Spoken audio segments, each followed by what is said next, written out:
حاضرین، ایک بات ذہن میں رہے، نماز اسلام کے 5 ارکان میں سے دوسرا رکن ہے، اور اگر یہ کہا جائے تو روز کے عمل کے اعتبار سے شہادتین کے بعد، یعنی اللہ اور اس کے رسول صلی اللہ علیہ وسلم پر ایمان کی گواہی دینے کے بعد یہ سب سے اہم اور سب سے افضل عمل ہے۔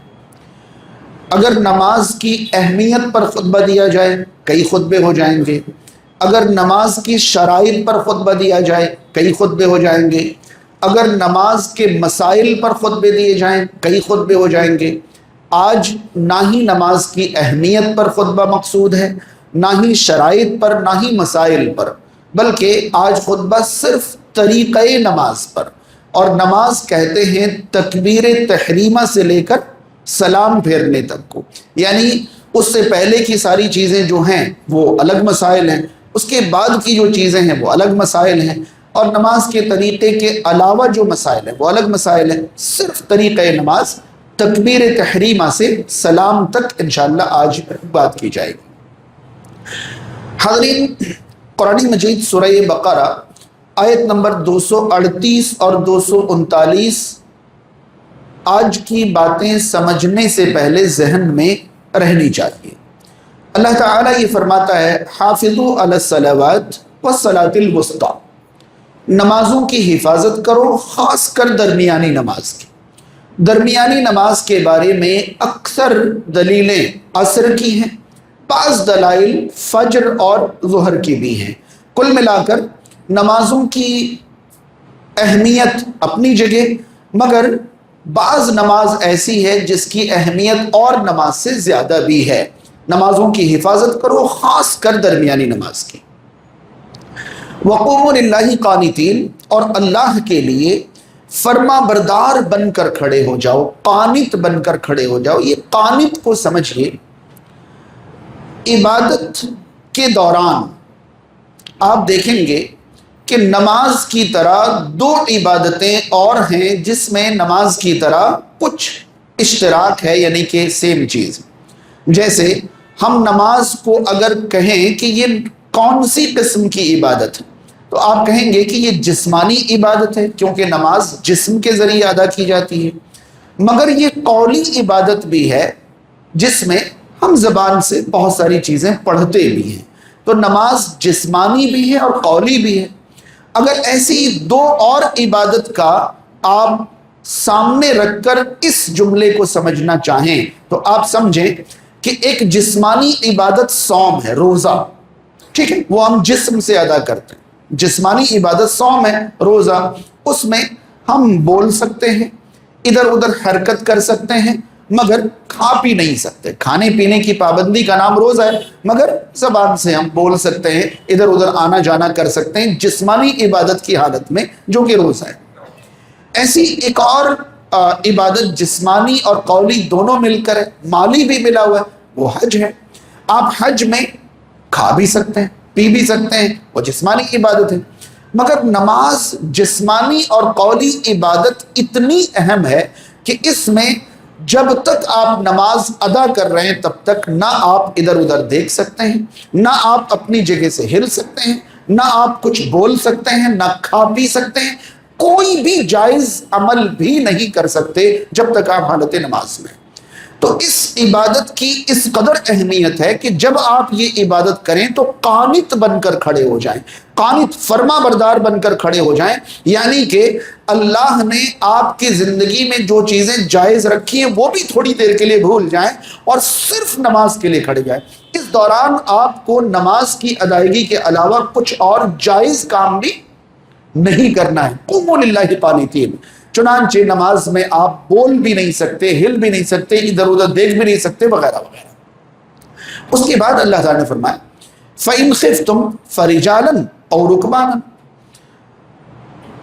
جب یہ آیت نازل ہوئی تھی، سورہ بقرہ ہے، مدنی سورت ہے، جب یہ آیت نازل ہوئی تھی، جنگی حالات تھے، مسلمان اور کفار کے درمیان آئے دن جنگ کا معاملہ تھا۔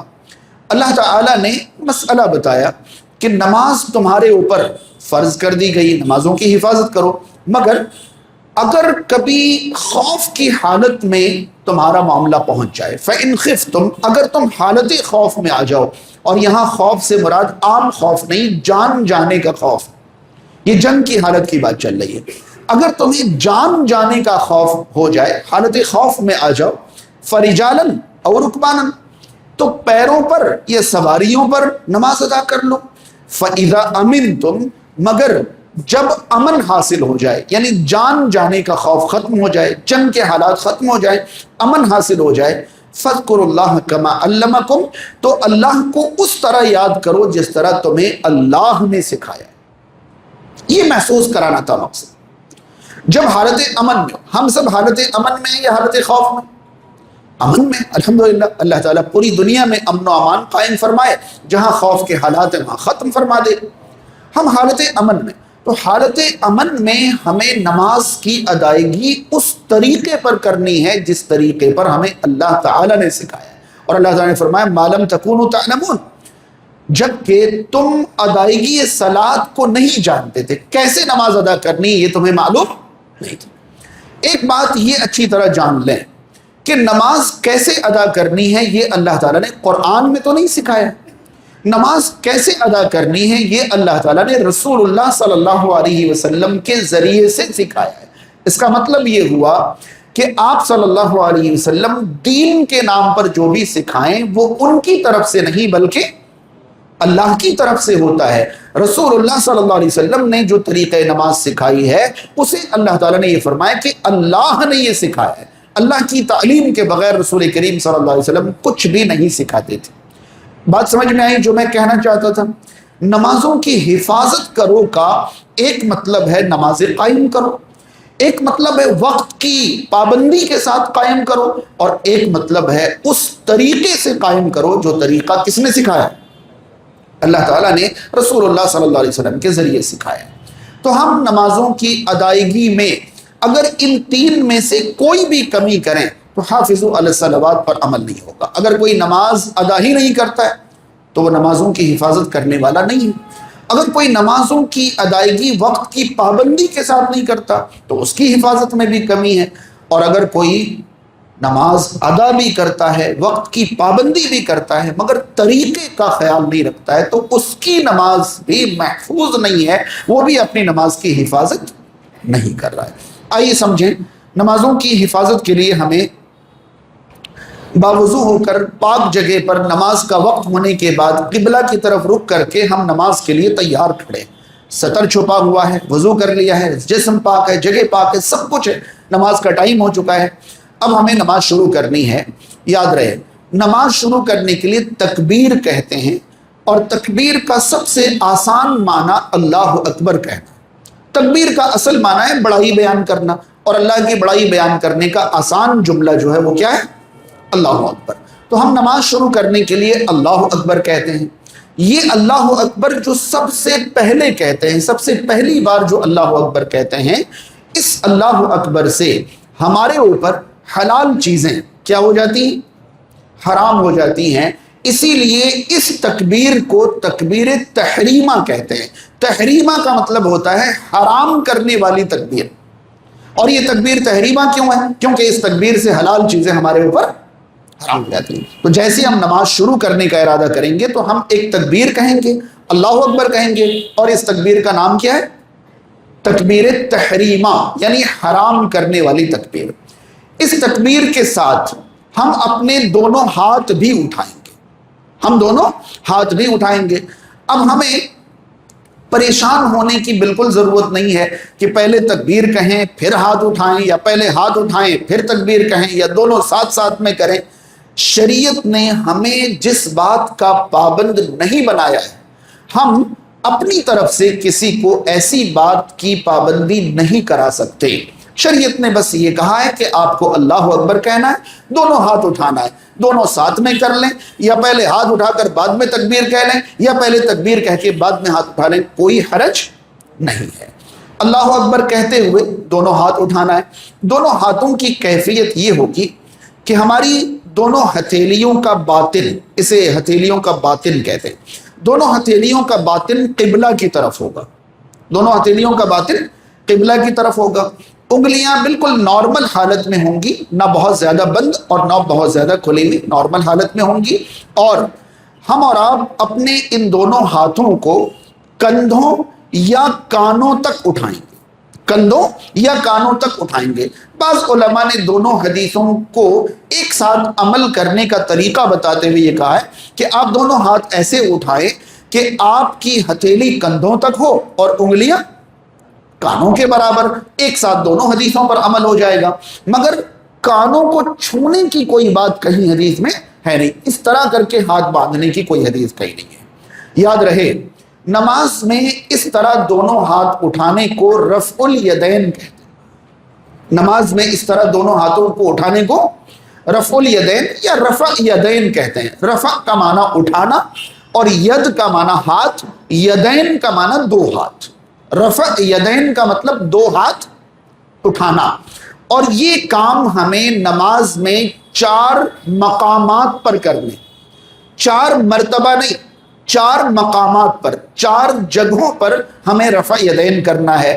نماز شروع کرتے وقت، ہر بار رکوع میں جاتے وقت، اور ہر بار رکوع سے اٹھنے کے بعد، اور 2 رکعت سے اٹھنے کے بعد۔ یہ 4 مقامات میں ہمیں رفع الیدین کرنا ہے۔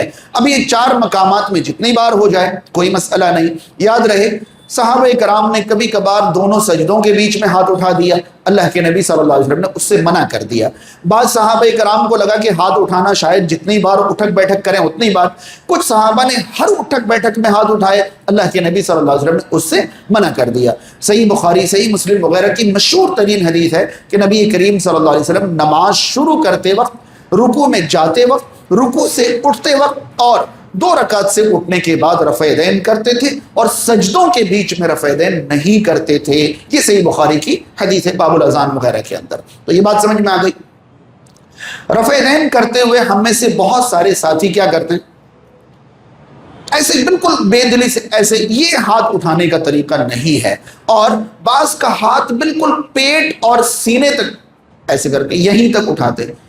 شریعت میں 2 جگہ کا ذکر ہے، کندھوں اور کانوں کے لوٹ تک ہاتھ اٹھانے کا ذکر ہے۔ یہ تو ہاتھ اٹھانا کسی بھی طرح سے شریعت کے مطابق نہیں ہوا کہ نہ آپ کے ہاتھ سیدھے ہیں اور نہ ہی آپ کا ہاتھ مطلوبہ جگہ تک اٹھ رہا ہے۔ اور یہ بات ہر بار یاد رکھیں کہ نماز اس طرح ادا کرنی ہے جس طرح اللہ نے سکھایا ہے، اور اللہ نے کس طرح سکھایا ہے یہ ہمیں رسول اللہ سے پتہ چلے گا۔ رسول کریم صلی اللہ علیہ وسلم نے باقاعدہ ایک بار ممبر پر کھڑے ہو کر، اونچائی پر کھڑے ہو کر پوری نماز سکھائی، اور نماز سکھانے کے بعد آپ نے فرمایا سلو کما رأیتمونی اصلی، اس طرح نماز پڑھا کرو جس طرح تم نے مجھے نماز پڑھتے ہوئے دیکھا۔ تو یہ ایسا نہیں کہ ہم اپنی مرضی سے جیسے چاہیں ویسے کریں۔ تو یہ رفع یدین سمجھ میں آ گیا۔ اس کے بعد ہمیں دونوں ہاتھ باندھنے، اس کے بعد ہمیں دونوں ہاتھ باندھنے ہیں۔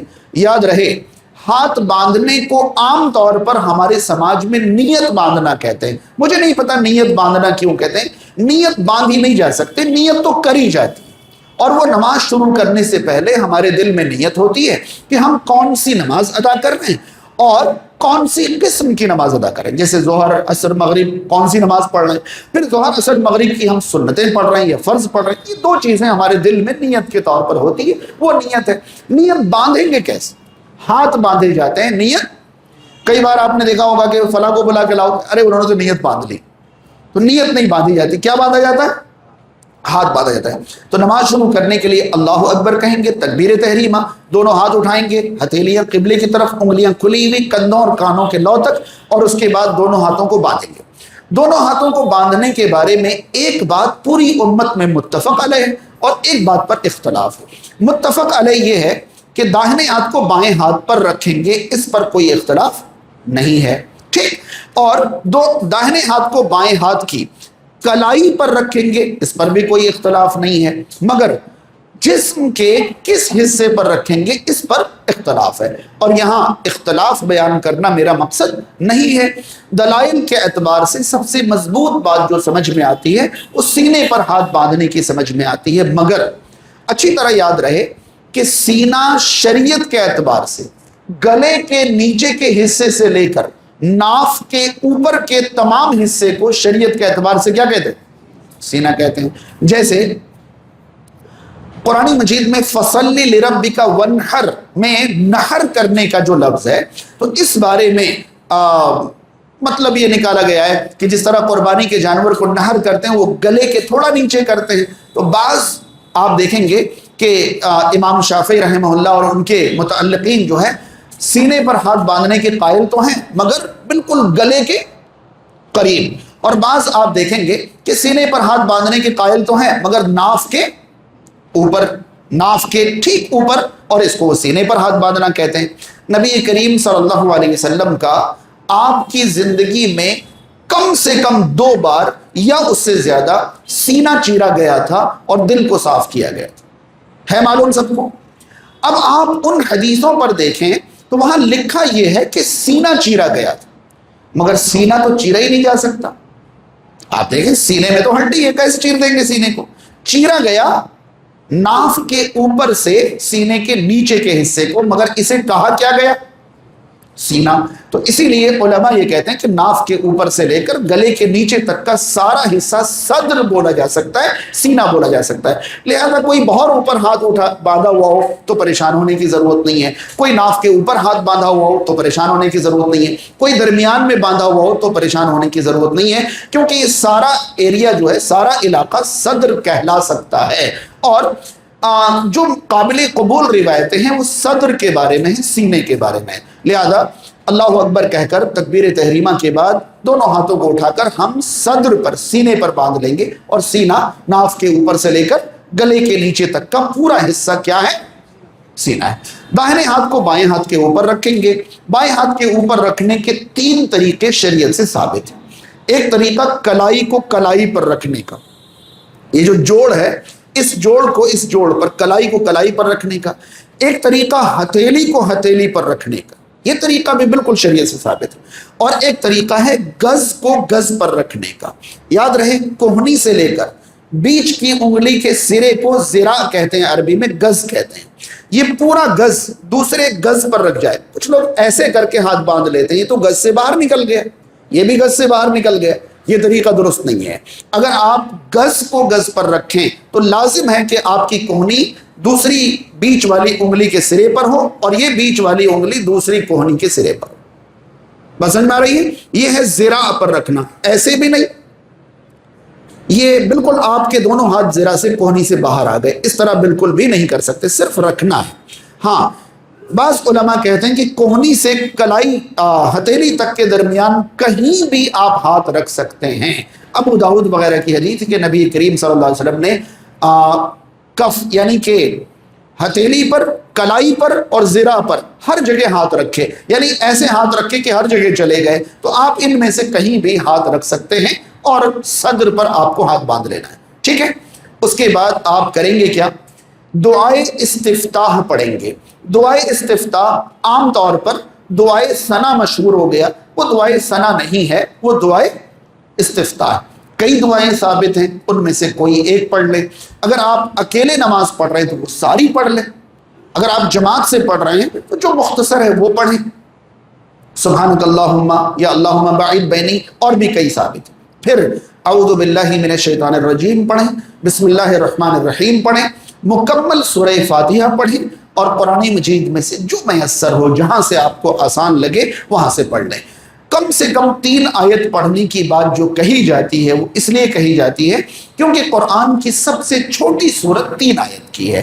3 آیت پڑھنے کی پابندی شریعت میں نہیں ہے، سب سے چھوٹی سورت 3 آیت کی ہونے کی وجہ سے علماء کہتے ہیں اگر کوئی لمبی آیت 3 آیت سے زیادہ لمبی ہو جائے تو 1 آیت پڑھ کر بھی آپ رکوع کر سکتے ہیں، کوئی مسئلہ نہیں ہے، مگر جتنی زیادہ تلاوت کریں گے آپ کی نماز اتنی افضل ہو جائے گی، اتنی بہتر ہو جائے گی۔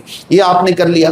اس کے بعد آپ کو رکوع کرنا ہے، اگلا کام، اور رکوع کے لیے پھر سے رفع یدین کرنا ہے اللہ اکبر کہتے ہوئے، جو میں نے بتایا کہ 4 مقامات پر کرنے ہیں۔ رکوع میں جن باتوں کا خیال رکھنا ہے وہ یہ کہ آپ رکوع میں جائیں گے تو آپ کا سر بالکل آپ کی پیٹھ کے برابر ہو اور آپ کی پیٹھ بالکل آپ کی کمر کے برابر ہو۔ بس میرے رکوع میں جب آپ جھکیں گے تو آپ کی پیٹھ کمر کے برابر اور سر آپ کی پیٹھ کے برابر، یعنی بالکل ایل شیپ میں آ جائیں گے. آپ کا یہ حصہ بالکل سیدھا ہونا چاہیے.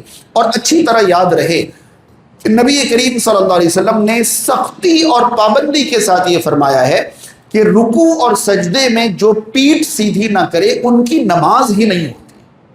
اور یاد رہے شریعت میں نماز نہیں ہونے کا ایک مطلب ہوتا ہے کہ کاؤنٹ ہی نہیں ہوتی ہے، وہ نماز گنی نہیں جائے گی، اور دوسرا مطلب ہوتا ہے کہ وہ نماز مکمل نہیں ہوگی. تو ہمارا ماننا یہ ہے کہ رکوع اور سجدے میں پیٹھ سیدھی نہ ہو تو نماز گنی تو جائے گی مگر وہ نماز مکمل نہیں مانی جائے گی. بات سمجھ آ رہی ہے؟ لہذا رکوع اور سجدے میں پیٹھ سیدھی کرنا ضروری ہے. ہم کیا کرتے ہیں، کئی بار ہماری پیٹھ کمر سے اونچی رہ جاتی ہے اور کئی بار ہماری پیٹھ کمر سے ہم ضرورت سے زیادہ جھک جاتے ہیں کئی بار، اور کئی بار اوپر ہی رہ جاتے ہیں، اور سر سجدے کی جگہ دیکھنے کے چکر میں ہم پیٹھ سے سر اٹھا لیتے ہیں. یاد رہے نماز میں ہماری نگاہ کہاں ہونی چاہیے اس بارے میں صرف 2 دلیلیں موجود ہیں. جب ہم کھڑے ہیں قیام کی حالت میں ہیں تو سجدے کی جگہ، اور جب ہم تشہد کی حالت میں ہیں تو اشارے پر. باقی یہ جو کہا جاتا ہے کہ جب آپ رکوع میں ہوں تو دونوں پیروں کے بیچ میں دیکھیں کیونکہ جان پیروں سے نکلے گی، اور جب آپ سجدے میں ہوں تو ناک پر دیکھیں کیونکہ ناک سب سے پہلے مٹی میں ملے گی. ان باتوں کی شریعت میں کوئی نہ وجہ ہے نہ دلیل ہے، یہ کوئی بات نہیں ہے. آپ کو رکوع کی حالت میں سر پیٹھ کے برابر، پیٹھ کمر کے برابر رکھنی، اس کا خیال رکھنا ہے. آپ کو نگاہ کہاں رکھنی ہے اس کا خیال، نگاہ جہاں جائے وہیں چھوڑ دیجئے مگر سر پیٹھ کے سیدھے میں ہونی چاہیے. کئی بار سجدے کی طرف دیکھنے کے لیے سر اٹھا کے لوگ سجدے کی طرف دیکھتے ہیں، ان کا سر پیٹھ سے اوپر ہو جاتا ہے. یہ نہیں کرنا ہے. صرف 2 مقامات پر نگاہ کا خیال رکھنا ہے، قیام کی حالت میں سجدے پر اور تشہد کی حالت میں اشارے پر. یہ 2 مقامات. آپ نے رکوع کر لیا، رکوع میں آپ کے دونوں ہاتھ جو ہیں آپ کے دونوں گھٹنے پر ہوں، اور صرف دونوں گھٹنوں پر رکھے ہوئے نہ ہوں بلکہ مضبوطی سے دونوں گھٹنوں کو پکڑے ہوئے ہوں. آپ دونوں گھٹنوں کو مضبوطی سے پکڑیں گے، خالی رکھ نہیں لیں گے. اور آپ کے دونوں ہاتھ جس طرح کمان کی ڈوری کھینچی ہوئی ہوتی ہے اسی طرح آپ کے دونوں ہاتھ بالکل سیدھے ہونے چاہیے. کچھ لوگ ہاتھ بینڈ کر لیتے ہیں، یہ مناسب نہیں ہے، یہ طریقہ نہیں ہے، بلکہ دونوں ہاتھ آپ کے بالکل سیدھے ہونے چاہیے اور دونوں ہاتھوں سے آپ اپنے دونوں گھٹنوں کو مضبوطی سے پکڑے رہیں، سر پیٹھ کے برابر، پیٹھ کمر کے برابر.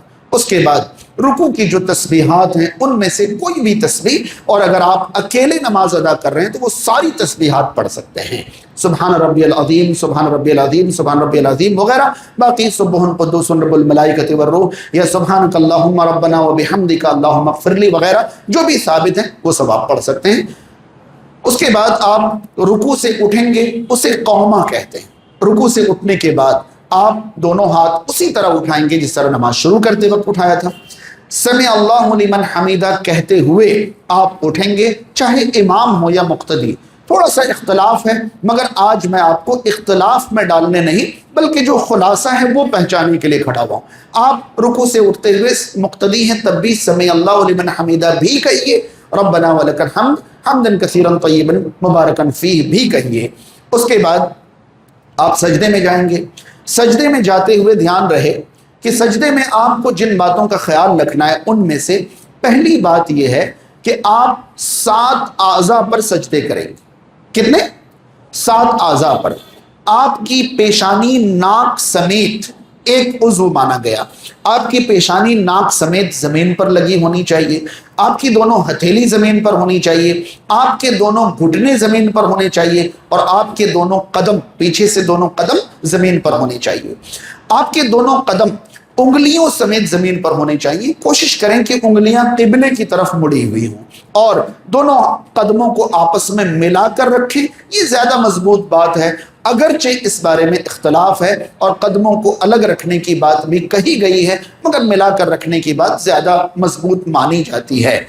اس کے بعد یہ دونوں کوہنیاں آپ کی زمین پر نہ لگے اور دونوں کوہنیوں کے ساتھ ساتھ آپ کے بازو آپ کی پسلیوں سے چپکے ہوئے نہ ہو. بازو پسلیوں سے چپکے ہوئے نہ ہو، کوہنی زمین پر ٹکے ہوئے نہ ہو، اور بالکل سیدھی پیٹھ کے ساتھ آپ سجدہ کریں. یہ سجدے میں خیال رکھنے والی چیزیں ہیں.